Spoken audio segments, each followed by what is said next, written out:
আমার কাছেও একটা গিফট আছে, সেটা দিয়ে নিই আমি। আচ্ছা এই দেখো, এই দেখো যে গিফটটা আমি এনেছিলাম আমার মিঠুনের জন্য, সেটা আমি ওকে এখন দেবো। Happy anniversary. Happy anniversary. দেখো কি, বলো বলো বলো। এটা ওই পাঞ্জাবি মনে হচ্ছে আমার। হ্যাঁ, এটা সেই এই যে পাঞ্জাবিটাই। আমি যেই দোকানে পাঞ্জাবি পরি লেখাই আছে এখানে। সেটাই তো বললাম, এটা সেই পাঞ্জাবিটা যেটা তোর অনেক বেশি পছন্দের। কিন্তু তুই তো বলেছিলি এটা কিনে দিবি না।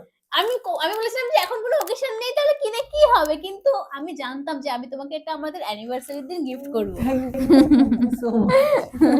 সত্যি আমার আমি জানি। ভালো লেগেছিল। আমার দোকানে গিয়ে এই পাঞ্জাবিটাও বলেছিল কিনে দেবে না। নাও, যাই হোক এটা রাখো। আর একটা জিনিস কি এটার মধ্যে তুমি নোটিস করলে?